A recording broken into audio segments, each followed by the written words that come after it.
Hey, it's Aaron, the Metal Theologian. And we're going to start off with something that if you collect records, you probably know about. This is the Record Collector's Bane.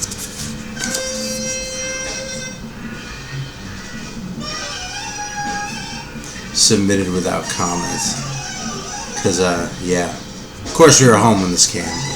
And I'm not bitching about the mailman, because that's shitting where I eat, okay? Just, still, regardless. It means I gotta wait. That's not my forte. So, you know what I don't have to wait for, though, is a little bit of fucking soda.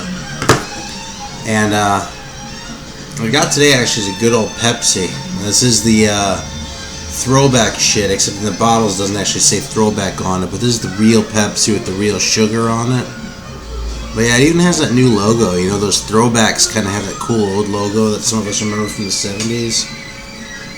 But, yeah, this is fucking old reliable. It's funny, I like Coke better for, the first, 25, 30 years of my life. But,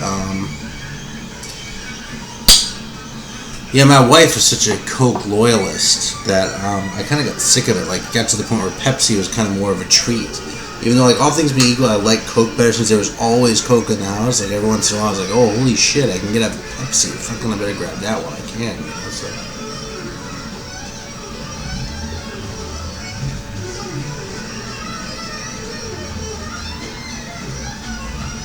That's really nice, man. You know, it's really like RC. I had a sugar RC a few days ago when I drove up to Scott's Barbecue in Hemingway and stopped at some little country store on the way home just because I wanted to, and got an RC there in a glass bottle. It was more similar to this. That's probably why I was sort of more into the Coke thing, you know, because it's a little bit more, I don't want to say more unique, because it's kind of a redundancy, right? I mean, it's either it's unique or it's not. It's sort of like you're either pregnant or you're not, you know? But it's a little more unusual, a little more distinctive, and a little less sort of just standard cola. But I don't know, man. I really enjoy fucking Pepsi. I'm not talking any shit here.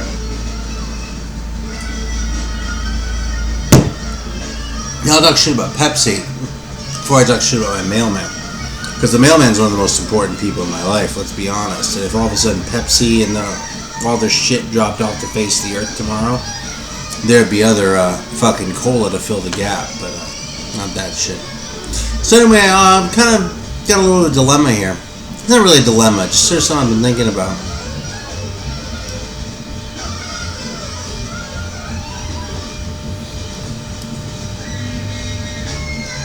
As things turned out, I just hit 300 subscribers, which, thank you. That's awesome. Who would have thunk it, right? And, I don't know, I kind of, the contest thing kind of is really my style. I kind of rather just send people shit because I want to send them shit as opposed to sort of have a contest and go through that. And it just kind of seems like subscriber bait anyway. You know, especially since of course you can't fucking enter the contest if you're not subscribed. I mean, that's like, how about if I just suck your dick and you don't do anything for me at all? I mean, it's just fucking not gonna happen, you know? I'll just be honest about that. So, you know, it seems a little disingenuous to fucking have that shit. Even though I don't judge it, you know what I mean? And I participate when they seem fun, but I don't know. It just felt a little weird to me, you know what I mean? And seriously, don't take it the wrong way if you've had multiple contests or anything, because I don't mean it that way at all. I just mean for me personally, you know, speaking only for myself. But here's the thing: is I actually had a really good idea, and I was kind of thinking about having a contest. But the problem is, I'm not really sure that I'll get any good submissions for it, because I'm thinking the contest, and you may have figured this out, that I'm sort of doing my part. The contest would be to grow a mustache. All right. So what I would really like to do is run a contest where if you're one of my subscribers, you can grow a fucking mustache. And what I'd like to do is just do a straight up fucking judging, you know what I mean? It's kind of more fair to throw it in the hat because I realize some people can grow a better mustache. I mean, the reality is I couldn't really grow a mustache worth of shit till I was 40, which is kind of weird because I always thought that shit kind of, it's sort of like your voice changing, you know? My voice hasn't changed since I was 17 or 16 probably, but you know, I just kind of thought that shit finished. But the problem with the contest is I'm not convinced that most of y'all have the balls to grow a fucking mustache. Because Because I'm not talking like a fucking full beard or like a goatee like it's the fucking 90s or something like that. And that's usually what happens. Like at work, fucking, you know, we're having some sort of like fucking thing at work or something. I was like, you know, this thing will be cool, but it'll be even more fun if everyone grows a mustache. You know, I'm fucking worried. I get all these fucking excuses. Oh, my fucking mustache doesn't grow right. Or, oh, my wife will kick my ass. Or, oh, how about if I pass off this goatee as a fucking mustache? I'm like, no, a goatee is not a fucking mustache. That's why it's not called a mustache. It's called a goatee. So, yeah, you know something? You look at these fucking old records. I actually have some records here. I don't know, man. If there's a good one in here, I'll fucking draw attention. Unfortunately, it's mostly jazz, and there's some goatees in there. There's nothing wrong with a goatee. But some of those fucking 70s rockers, they had some fucking mustaches, man. And that's the fucking shit, man. Because the fact is, there's really nothing wrong with a goatee. But a mustache is much more entertaining than a goatee. I'm actually doing this thing right here, too, just for the hell of it. And I'll probably would let a soul patch slide on the contest, but yeah, you know, if you're gonna fucking and chops count. Okay, you like grow the fucking full on chops, that counts. But if you fucking have a full beard and shit, and you're trying to like enter, you know, you get this. That's your entry right there. So yeah, you know, if you have the balls, I really don't know how I'm persuaded of this. I mean, because I don't want to do like the fucking comment bait either. If everyone chimes in and goes, oh, I'm gonna grow a fucking mustache, that's cool. If I start seeing evidence, then we're gonna have a fucking contest, you know what I mean? And we'll fucking do it right. And I'll send some good prizes too, because that's another thing. I'm putting myself on the hook for that. I'm kind of not crazy about that. But the reality is, you know, it's not like, you know, what's your favorite Zeppelin record for the fucking contest? It's like, grow a mustache, but you're gonna have to walk around with, you know? Because you fucking try and pass off a fake one, that doesn't count either. You know what I mean? So,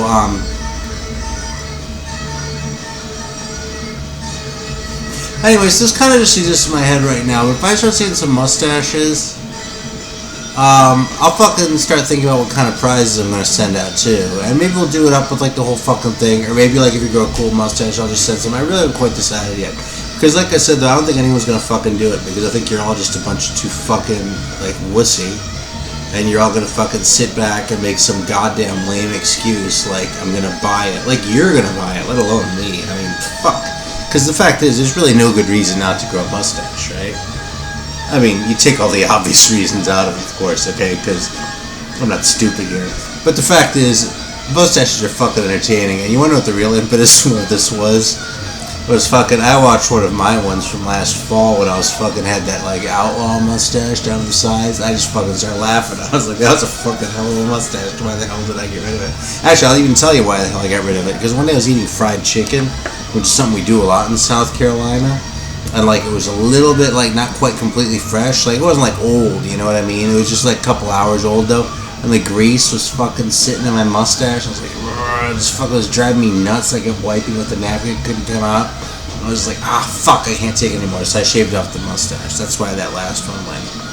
But this time, I'm just gonna take it a little easy on the fried chicken, which is probably just as well because I kind of need to lose a few pounds. So I'll grow a mustache instead. So we'll see if any of y'all have the balls to fucking participate in my contest, because I'll bet you don't.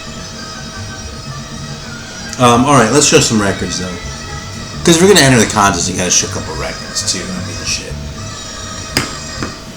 Although I'll tell you, it's funny, you know, I'm really only interested in records, but I would take more kindly to someone trying to pass CDs off as records than passing a goatee off as a mustache. You know, because it's just not the fucking same thing. I mean, that dude on that fucking Triumph record cover, yeah, that's a fucking mustache. But fucking John Lord, man.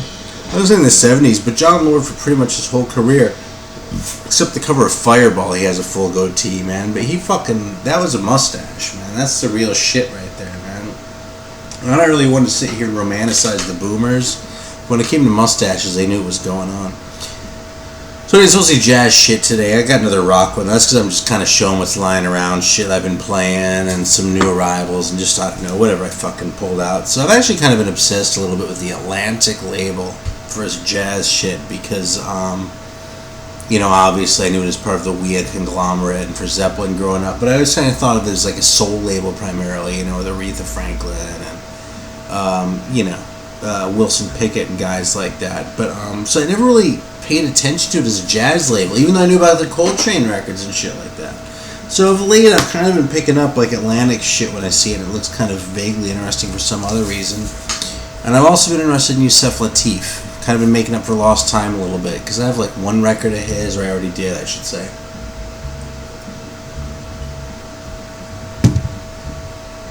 That I thought was okay, but it wasn't like the greatest thing ever, and I was kind of trying to figure out sort of where I stood on the guy, so I picked this up. I'll tell you something, I think about half of this is really good, and the Symphonic Blues Suite I'm kind of not down with, which is all of side 2. But I don't know yet, I haven't quite decided. The jury's actually still out. It's a cool cover though. Cool Atlantic label. And I also grabbed this one. Now this one I actually liked a lot. This is the Diverse Yusef Lateef, which is I think a little bit earlier. No, this is actually a little later. It's 1970, and it's a cool cover. And yeah, man, 4 songs. I really don't know what to say except that I really like this record a lot. It's just really fucking listenable. Kind of a relatively big band compared to what I listen to in jazz. Not like a Mingus big band, let alone Sun Ra, let alone Ellington or something. I don't listen to that shit anyway, really. So nothing against it. It's just so. Yeah, I don't know. Just a fucking good record. So let's see. Got this one. Actually, I'm gonna take these a lot of order. I was talking about David Newman with someone not too long ago. I actually don't remember where, but I think someone showed some shit around the same time I did. It's another really enjoyable record. A couple of the tracks on this have more strings than I'd normally go for, but overall, you know, for the $10 or whatever I spent on this thing, maybe 8, something like that. I actually got this in Greenville. It's just a really enjoyable record, man. And it's fucking 1969, just a solid Atlantic piece here. There's some really good tunes, some really good jams. Nothing overstays its welcome. And that's just cool. I'm just seeing if there are any other Atlantics in here real quick, because I didn't really organize them. So I sort of think with the Sonny Stitt continues, too. I actually really dig this record, too. Some of this Veritone shit that he was doing. I don't know a whole lot about the Veritone technically, but it's about the same era that he was experimenting with, like, that whole sort of modern jazz thing without going, like, the free jazz route or anything like that. I think I talked about this in a video once before, but I think I figured out a while back that fucking Sonny Stitt was basically great with Leon Spencer. I have one record with Sonny Stitt called Black Vibrations. I should show it sometime. It has Leon Spencer on it. It's a fucking great record. And Leon Spencer's own records are fucking awesome anyway. Just really cool fucking soul jazz shit. Organ-based, but like that early 70s sort of funky vibe, but rooted in jazz. And just really fun shit to listen to. And this doesn't quite go there, but this is a really cool record because I've gotten a couple other Sonny Stitt records from around the same time that were kind of clunkers. Kind of took a chance on this. I think it was $5. And you know something? It's not a bad record. It's a perfectly enjoyable record. But it's not Black Vibrations. Black Vibrations, I almost bought a double of recently just because it's so fucking good. I wanted to get it to proselytize. Okay, here's another one. I actually got this one. This is a reissue. I didn't know anything about this thing, but I got this because it was on the same reissue label as that fucking Solidarity Unit record that I showed a while back, which is Aramite Records. Kind of a funny name. Aramite statements to have done just based on, excuse me, fucking Pepsi, man. Just based on some of, you know, the reading about him I've done and that, I'm not really going to pretend to know much about him. I seem to have done a fair bit of blues shit, though, and other stuff that I'm not as into as the jazz. But in addition to that Solidarity Unit record, they also did this one, which was a Sonny Murray record I had not seen before. And this is a really good record. I'm not the biggest Sonny Murray fan on the planet. I would say, on a scale of 1 to 10, metaphysically, a Sonny Murray 10, like a record that I would give a 10 for Sonny Murray would probably be an 8 overall. So I like Sonny Murray just fine. I've never heard a record of his that like was really up to that like 10 standard or like out of the fucking 10 out of 10 period. But this is a very good record. This is probably my favorite one of his that I've heard. I have one on ESP. I have one on Big Act2L, and this one's just really a cool one. It's just kind of noisy and awesome. It's not as good as this fucking Peter Brutzman record we're listening to right now. This is the nearer the bone, the sweeter the meat. from like '79. But that's a really good Sonny Murray record anyway. You know what fucking record I love that I got recently is this fucking piece of shit right here. This is actually somehow Sun Ra related. This is Salah Ragab and the Cairo Jazz Band or something like that. And they present Egyptian jazz, it says. And it sounds corny, and honestly it does kind of sound like cartoon music. But I ended up biting after holding off on this. First of all, it's on Art Yard, which is like a Sun Ra reissue label, so I'll buy just about anything on Art Yard as long as it's on record. I'm waiting for them to redo the Oblique Parallax, or one or two of the other ones they've done on CD but not record. But anyway, they did this one. Apparently it was a Saturn release or something like that, and I ended up kind of holding off because it wasn't actually Sun Ra, but I bit. And goddamn, I'm glad I did, because this record is so fucking good, man. When I fucking got this, it took like 1 or 2 listens to click, then I played it fucking every day. I swear to God, I listened to this record like every day for like 2 weeks. It's just so cool, and yeah, it has some of the corny shit, like, cause it's a little bit cartoon music-y, you know what I mean? What would, a Cairo jazz band with, the Middle Eastern thing going on sound like in 1970? There's some of that going on here, you know what I mean? Kind of some playing the stereotypes. Although, I love the song title, Ramadan in Outer Space. That fucking rules. But that said, man, I love this record. I've been playing the absolute shit out of it. It's cool that the band leader's a drummer, by the way. So, all over that one. I'm all over this one, too. This is another one that I got at Papa Jazz when I was up there a few weeks ago. This is a duo record on the Inner City label, which I kind of am inclined to go for, because I've got some really good shit on Inner City. But this is just Kenny Drew and Niels Henning Ørsted Petersen, which is kind of a weird coupling, it seemed to me. But I bit, and I'm glad I did, because even though it's kind of unusual to hear it without drums, I'm kind of a fan of Niels Henning anyway, and Kenny Drew is cool. For obvious reasons, frankly. And it's just a really enjoyable record. It's kind of mellow. This is a really good, like, middle-of-the-night record to listen to. Sort of like the Jimmy Jeffrey 3 records, you know what I mean? Like, I wouldn't compare this to, like, what's it called? Free Flight, I think it is. The really crazy one that Jimmy Jeffrey did with Steve Swallow and Paul Bley.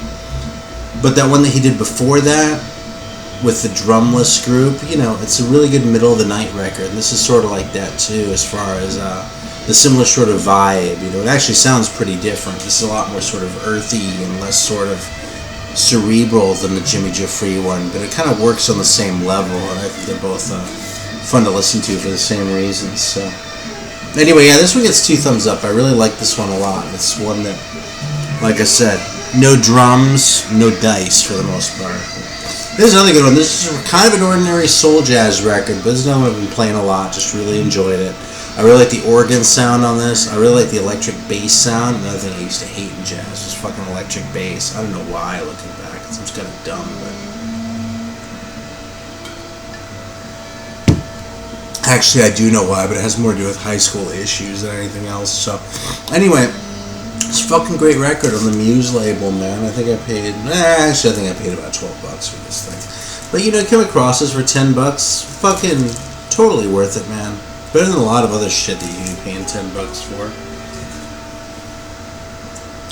Speaking of shit that you could be paying $10 for, but shit I actually didn't pay $10 for. So I've sort of been like trying to educate myself about Fusion a little bit and kind of opening up to a little bit. I actually picked up another few things while sort of in my travels. I think I actually got all 3 of these in Greenville on the same trip. From a while back. I've been sort of going through all that shit, right? But this one I liked a lot. Very fusion-y record, but this one just did it for me, man. It's really enjoyable. John McLaughlin Extrapolation. I actually remember seeing a video of Derek's a long time ago where he talked about this record. I mean, I probably watched it a year ago. I don't know how old the video is, and I don't really care. But I remember thinking, what makes this one special out of all of McLaughlin's records? I actually still can't answer that question, but this is a really good record, even though it's probably the least hip record in his video. It's not going to be the least hip record in this video. We're coming to that one. This one, I think Nate actually recommended this one, Nate Bouchard, but I went ahead and gave this one a chance. Speaking of McLaughlin, this is actually a Mahavishnu Orchestra one. I'd heard a lot of stuff by Birds of Fire, all that shit. Never really thought much of it. I was like, well, what the hell? Give it another chance. And I'll be honest, man, this one has the insert in it. And I was like, well, fuck, I'll just pull out the insert when I'm sitting here talking about it. It has the insert, you know what I mean? I go, oh, the fucking complete package is intact. So, you know, I can always get it and figure out what to do with it later. Maybe that insert is worth something. I mean, I really kind of fucking doubt it. It's the reality. These things are probably all over the place. It's not like it was an obscure release or anything. It's one-sided, just some fucking dumb shit. Like Shri Chinmoy, I mean, yeah, whatever. I mean, they called Mahavishnu Orchestra, that whole sort of, you know, just the pretentiousness of that whole, like, Indian shtick kind of put me off, too. Same thing with Burton Green, although I like Burton Green a lot. Alright, so here's the deal with this record, though, okay? This record I've listened to 3 or 4 times. First record was Assimilating. First time was Assimilating, it didn't count, okay? Actually, the first fucking time it was filthy too, so it didn't sound too bad. But like, I cleaned it once, and I really needed like a more thorough clean than I gave it the first time. So I fucking scrubbed the goddamn thing. Now it sounds pretty good. So the first couple times didn't count, but it sort of gave me an idea, right? Next, like 2 times, I really enjoyed this record a lot. But I put this on again yesterday, man. And I was like, God, what a fucking piece of shit, man. There's fucking that guy on violin, fucking what's his name, Jerry Goodman, sawing all over the place. And I don't know, man. So, I don't know, it kind of pissed me off. I think it just hit me in an off mood. I think I actually like this record, which is a huge leap. It probably doesn't seem that way, but, yeah, whatever, man. I don't even talk about my issues and the whole thing. Speaking of my issues, though, if you've been following my shit, you saw me a while back, that I was kind of trying, I had Stanley Clarke record, I had his second record, and I was kind of trying to decide if I liked him or not. Well, I was up there, actually, in Greenville again, actually. I found the first one, Children of Forever. And I've actually answered the question. Stanley Clarke's a fucking chode, man. This record sucks. Dude, there's all this fucking corny-ass singing on it. Andy Bay and Dee Dee Bridgewater. It's like, And I wanted to like this thing, man, because Chick Corea, man, when Chick Corea is on, Chick Corea is on, you know what I mean? He made some shit records, man, but you want to hear a really good record? Fucking listen to Sundance on the Groove Merchant label, or listen to what he was doing on Pete LaRocca's Turkish Women at the Bath, man. He fucking has it. And Pat Martino, man, Pat Martino made some good fucking records too, man, but you don't hear that shit on here. I mean, it's really not crap all the way through this record. You know, it has its moments. And when this fucking chumps aren't fucking singing their corny ass shit, like, with their fucking just wailing and shit, it's not so bad. But I don't know, man. It sounds like it was like, oh, we're gonna be jazz, but we're gonna bring jazz to the people or something like that. And they weren't even as fucking clever about it as the Mahavishnu Orchestra. It was, you know, definitely not as clever as they probably thought they were about it. So fucking, they just made a bad record. And yeah, Mahavishnu, man, I'm kind of to a certain degree won over on, but Stanley Clarke can pretty much shove it up his ass. Maybe I'll give School Days another chance one of these days just for the hell of it. But I'll have to be in a really fucking good mood. Either that or a really desperate mood. Although, well, whatever. If I'm just desperate, I was going to say that I'll probably have a chip on my shoulder and I'll hate it just on principle because I resent it for forcing itself on me by being there when I'm really desperate for a fucking record I haven't heard before. And if that just sounds like I'm fucking totally overthinking this shit, then you're not spending enough time in the record store, because I'll bet if you do spend time in the record store, you know exactly what I'm talking about. Oh, fuck this record, I really don't want it, but it's the only thing here that looks even remotely fucking like something I might actually want to listen to, and I've got to get something new because I got to feed my fucking habit. Come on, you know this whole fucking thought process, man. If not, then you probably haven't been through it, and in that case, you know, more power to you for, you know, staying nice and sane about it, although I have no use for Spotify or any of that crap. Alright, so the last one's actually, I guess, broadly falls into the rock category, and that's mostly because I'm sort of a krautrock collector. There's a brand new reissue of this. I've never held a copy of this in my hands before. This I've known forever as the Zippo Zetterlink record, or Zippo Zetterlink is probably more apt. It is actually apparently by Wolfgang Orzechowski, and it's called Zippo Zetterlink and the Poor Son. Okay, but it's going to get filed in Z in my collection just because this thing's reputation precedes it by so many years. I mean, I read about this in Doug Eric Osbjornson's book, and you know, There are other records that I think of when I think of records that I thought I'd never have a copy of in my hands, but I was not expecting to see this one get reissued, and I was pretty stoked to see it get done. It's kind of isn't the mindset that I've been in lately, so I kind of have to reserve judgment to a certain degree, but overall it's like sort of a jam-based record. It's kind of weird, but definitely more on the rock end of the spectrum than the jazz. I think it actually is not banded, but like it has songs, but it sounds like, just listening to it as I did, it sounds like, two sidelong suites all the way through, and it kind of didn't hit me exactly right. I liked what I heard, but it didn't strike me as like profound. But Asherah Temple Join In is a record that I really like a lot, and if I went in the right headspace for that thing, I wouldn't dig that one either. So I kind of have to come around that. But I wanted to bring y'all's attention to it just in case you give a shit. So anyway, that's it. Thanks for watching, and I still am thinking of the balls to grow a mustache. I think this video came out really fucking long too, but whatever, man. I don't care. I've been enjoying just rambling lately, so. Alright, take care. Fuck, I barely drank any. Look at that. Usually I finish one of these bad boys by the time I'm done. It's barely halfway done. Alright, I'm turning it off now for real.